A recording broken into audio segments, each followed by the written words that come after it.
5G will upgrade the human experience at home and across industries as we connect virtually everything. By 2020, analysts estimate that there will be more than 20 billion installed IoT devices around the world, generating massive amounts of data. With access to this kind of information, industries of all kinds will be able to reach new levels of efficiency as they add products, services, and capabilities. As you may have heard by now, telecom companies are currently scrambling to implement fifth-generation cellular network technology. Dubbed 5G, these networks will make use of millimeter-length electromagnetic waves, also dubbed extremely high-frequency or EHF radiation, to transmit information faster than ever before.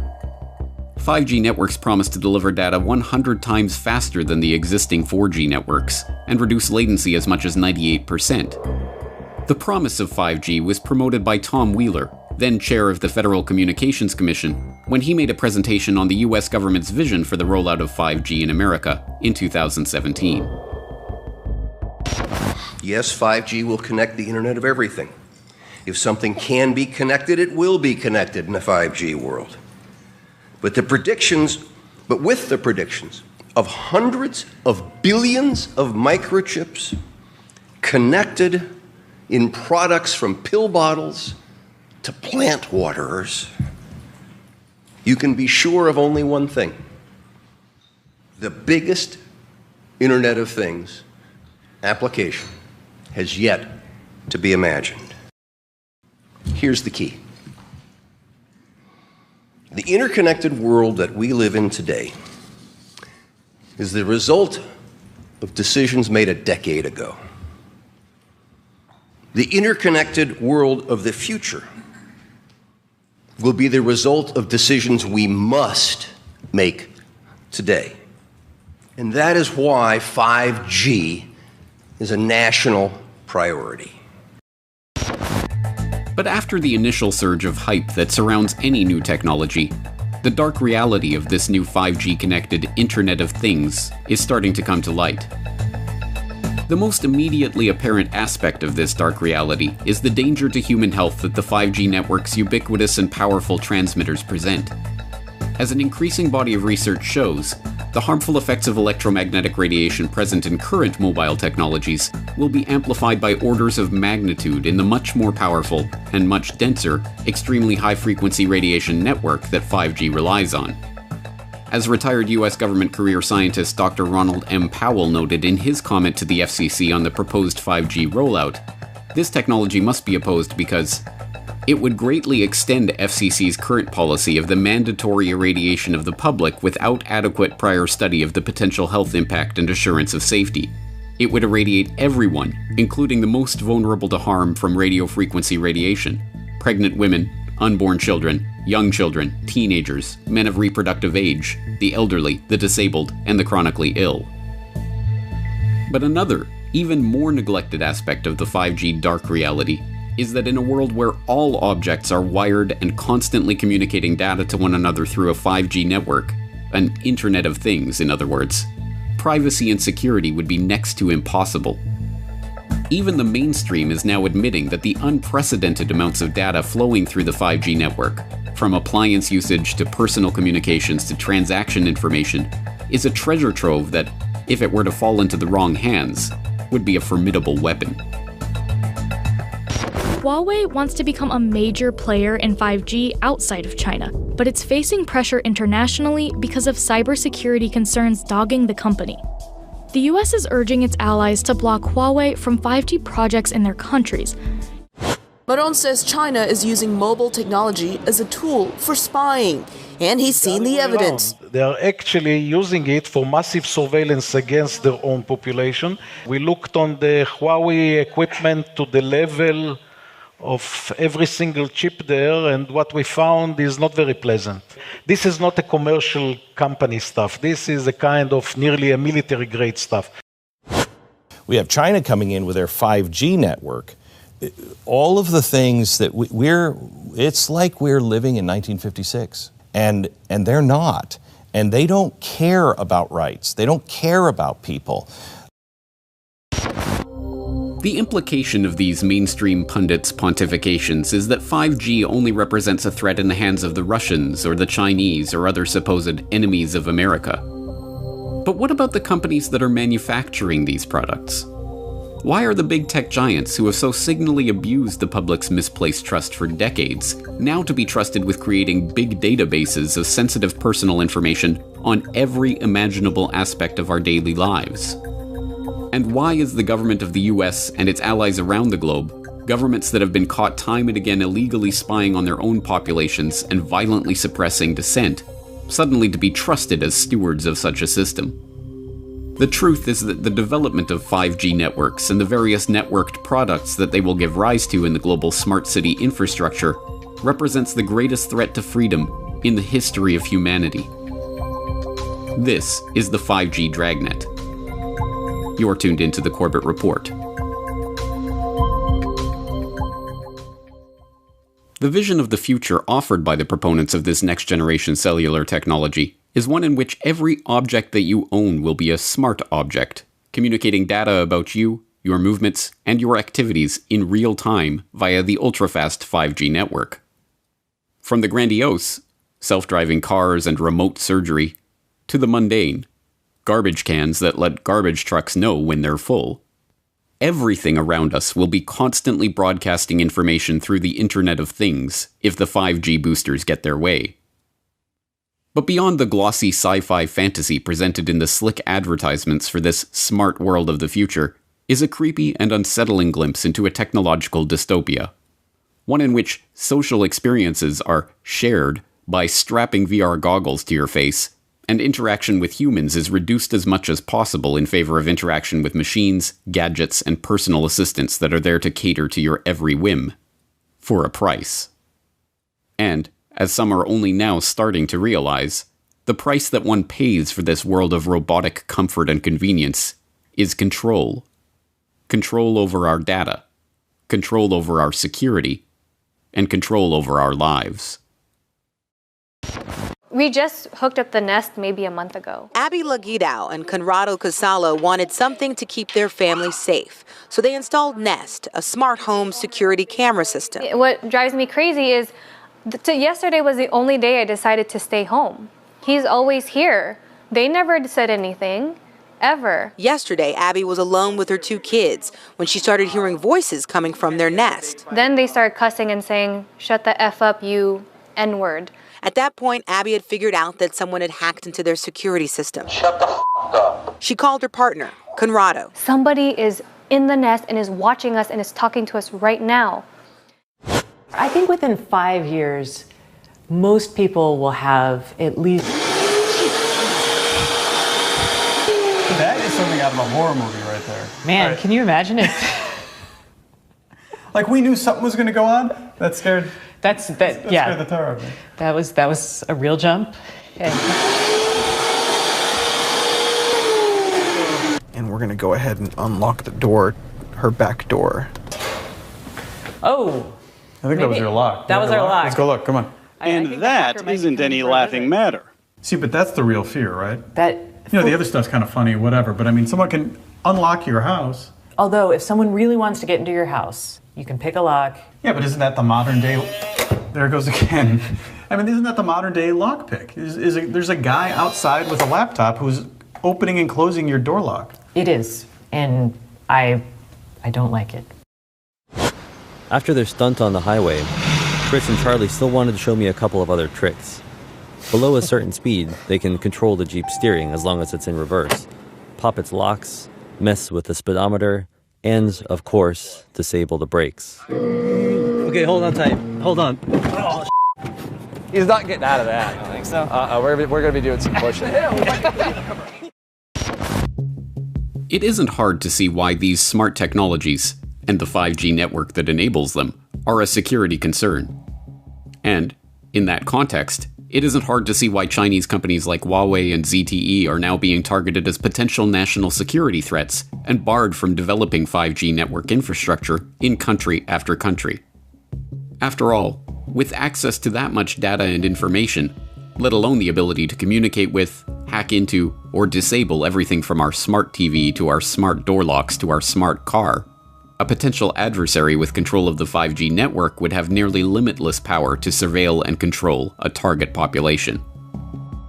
But given that these powers, the ability to access our most intimate data and to take control of our homes and personal appliances, are not bugs, but features of the 5G connected Internet of Things, the question is, why is there such a headlong rush to connect this network? Is demand for smart dishwashers and smart toothbrushes and smart baby monitors really so overwhelming that it requires us to put the security of our homes, our possessions, and our families at risk? What is really driving this frenzy for a world where every new object we buy presents another potential vulnerability, another device that can be hacked into to steal our information, to track our location, to record our conversations, and to disable our appliances? One answer to this question lies in the fact that intelligence agencies, whether Chinese or Russian, CIA or MI6, Mossad or CSIS, will make use of the vast amounts of data flowing through these networks to spy on the public. In fact, the members of the so-called intelligence community do not even hide this fact. They openly gloat about it. In 2012, then CIA Director David Petraeus admitted at a summit hosted by In-Q-Tel, the CIA's venture capital firm, that the CIA was not just able to, but actually eager to use these smart devices as a tool for spying. Transformational is an overused word, but I do believe it properly applies to these technologies, Petraeus was quoted as saying, particularly to their effect on clandestine tradecraft. Items of interest will be located, identified, monitored, and remotely controlled through technologies such as radio frequency identification, sensor networks, tiny embedded servers, and energy harvesters, all connected to the next generation internet using abundant, low-cost, and high-power computing. Lest there be any doubt about the intelligence community's intentions to use these devices to spy on the population, then Director of National Intelligence James Clapper confirmed this approach in a report to the Senate Select Committee on Intelligence in 2016. Smart devices incorporated into the electric grid, vehicles, including autonomous vehicles, and household appliances are improving efficiency, energy conservation, and convenience. However, security industry analysts have demonstrated that many of these new systems can threaten data privacy, data integrity, or continuity of services. In the future, intelligence services might use the IoT for identification, surveillance, monitoring, location tracking, and targeting for recruitment, or to gain access to networks or user credentials. Whistleblowers from within the intelligence establishment, whistleblowers like Russ Tice and Bill Binney, who are actively shunned by the same mainstream media that breathlessly reported on Edward Snowden, have already laid out in exhaustive detail how the NSA is collecting all data flowing through the internet as we know it. Every phone call, every email, every web search, every file stored to the cloud, everything that passes from one computer or phone to another is being stored, cataloged, databased, and data mined to construct detailed profiles of ordinary citizens. But now that the 5G network is promising to deliver us not an internet of phones and computers, but an internet of things, from cars and watches to fridges and hats to milk jugs and floor tiles, when every manufactured object is broadcasting information about you and your activities to the world at large by default, and when it is discovered that opting out of this surveillance grid is not an option, the true nature of the 5G panopticon will finally begin to dawn on the public. But by that point, it will already be too late. Cities use data every day. Everything from showing you when your next train will arrive to measuring the air quality in different neighborhoods. Typically, all this information is spread out across a ton of different agencies and companies in a bunch of different file formats and spreadsheets. But at Keysight, we have the chance to start from scratch and build a single, unified digital platform that's transparent, open, and accessible for everyone working to make our cities better. The leaders behind Toronto's first data-driven smart city are under fire tonight after yet another resignation. This time, a member of Waterfront Toronto's digital advisory panel quit and wrote a strongly worded letter on her way out, sharing her deep concerns about privacy and data control. I want to get some feedback now from the former Information and Privacy Commissioner from the province of Ontario, who, when last you were here discussing this very topic, you were kind of bullish about it. And then I just couldn't happen but help notice that you've resigned from your involvement in all this. What happened? And I didn't do it lightly.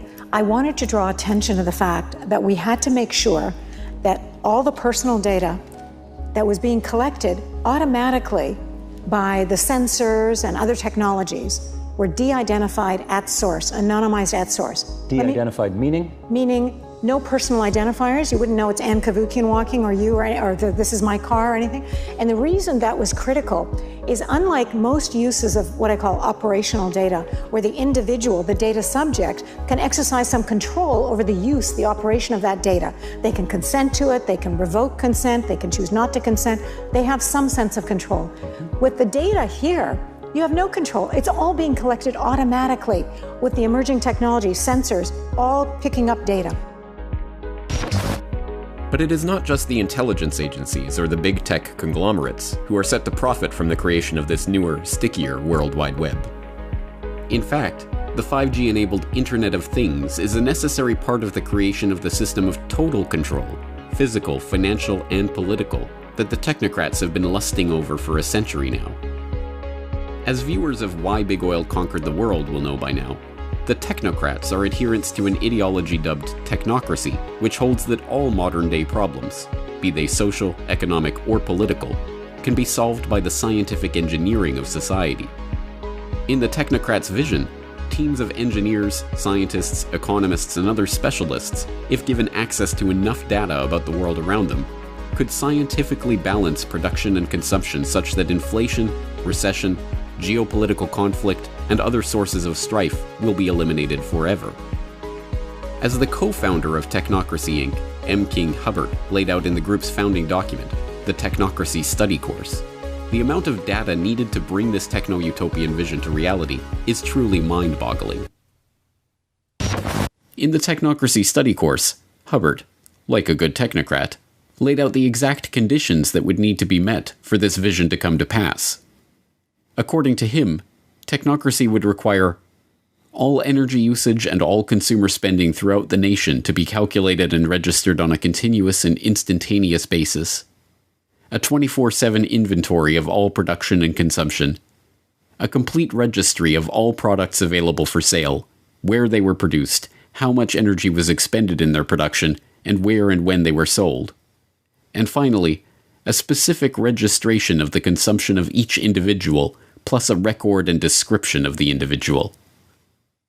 Hubbard's vision was not just that of a totalitarian society, in which every detail of every interaction was recorded and reported to a central authority, but, for the 1930s, the concept of continuously and instantaneously updated registries of every good in the economy was not just audacious, but borderline insane.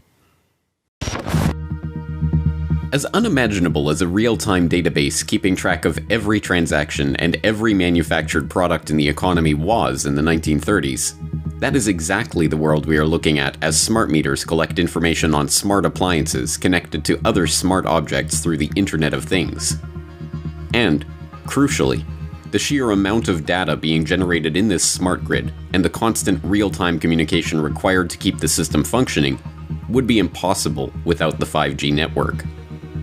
5G is not just a neutral mobile network. It is the backbone for a system of total surveillance which has been written about and worked toward for the better part of a century. The world of the technocrats, the world of the smart grid, and the world of constant real-time surveillance of everything would not be possible without the 5G network that is being installed right now. And, as Josh Del Sol of the Take Back Your Power movement that is organizing resistance to smart meters, 5G networks, and other harmful technologies explains, the world of the technocrats is a world where privacy is a thing of the past. So with the smart meters, they'll be able to tell exactly what's going on in your home at down to the microsecond, based upon 24/7 communication with all of your appliances, which will also in the future, if this goes through fully and if there's not a public backlash, all of your appliances will need to have a wireless transmitter on them, and they'll need to be, certified under some smart, program. So this means that not only just stepping aside from one moment to the health issue, this means that not only is your smart meter emitting on average of 13,000 microwave pulses per day, but every one of your appliances is going to be doing the same thing because it will be needed to be communicating with the smart meter itself. So that is a serious concern. We'll get into that a little bit later. But as far as the privacy issue, just diving right in. March of this year, Wired magazine, the current CIA director, David Petraeus, was quoted as saying, "We're going to use smart appliances to spy on you." And it's almost like, and he was later down in the article, and it's very just putting it out there. It's kind of like, it's getting to a point now, James, and I'm sure you're seeing this, is like, it's just getting more and more in your face. And it's kind of like this collective force of the controllers, and they're kind of saying, this is what we're going to do, and what are you going to do about it?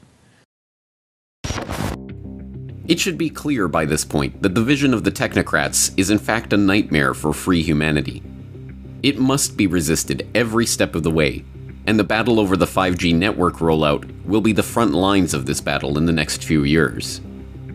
Thankfully, resistance is forming as the public is increasingly becoming aware of the health risks of 5G.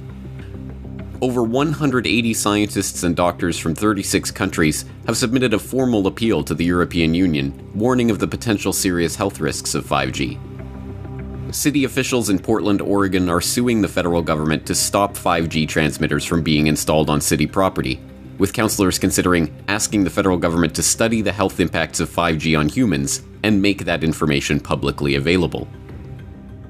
This past March, Florence City Council invoked the precautionary principle when passing a motion that halts permission for 5G installation until a proper demonstration of the technology's safety. The Russian Defense Ministry has refused to transfer frequencies for 5G operation, effectively delaying 5G rollout in the country for years. Plans to deploy a 5G network in Brussels were halted earlier this year because, according to Environment Minister Céline Frémont, the people of Brussels are not guinea pigs whose health I can sell at a profit. It is heartening to see that the health effects of the extremely high-frequency radiation emitted by 5G transmitters is finally starting to break through to the public consciousness. But if we concentrate solely on the health effects of 5G, we risk falling into a trap. If the only danger of 5G was the danger to our health, then, if the safety of the technology could be demonstrated to the public, or an equivalent less harmful technology could be deployed, then there would be no more reason to resist. To concentrate solely on the health effects of 5G is to miss the broader picture of total surveillance in the technocratic dystopia that this technology enables. In this picture, the 5G network is a platform for a system in which every action, every transaction, every interaction that we have in our daily life is monitored, databased, and analyzed in real time. The 5G Dragnet is cinching like a noose around our necks. But will the public become informed of the dangers of this technology in time to stop the technocrats' vision from becoming our nightmare? Secure 5G networks will absolutely be a vital link to America's prosperity and national security in the 21st century. 5G will be as much as 100 times faster than the current 4G cellular networks. It will transform the way our citizens work, learn, communicate, and travel. It will make American farms more productive, American manufacturing more competitive, and American healthcare better and more accessible. Basically, it covers almost everything when you get right down to it. Pretty amazing. And just as 4G networks paved the way for smartphones and all of the exciting breakthroughs, they made possible so many things. This will be more secure and resilient. 5G networks will also create astonishing and really thrilling new opportunities for our people, opportunities that we've never even thought we had a possibility of looking at. We cannot allow any other country to outcompete the United States in this powerful industry of the future. We are leading by so much in so many different industries of that type, and we just can't let that happen. The race to 5G is a race America must win, and it's a race, frankly, that our great companies are now involved in. We've given them the incentive they need. It's a race that we will win.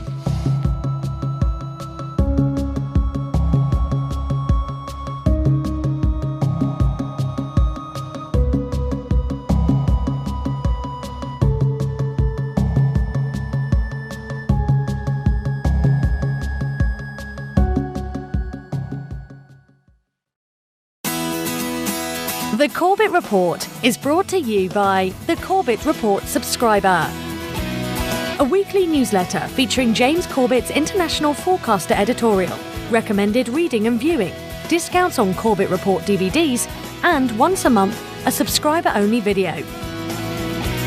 Sign up today to start receiving your copy at corbettreport.com/support.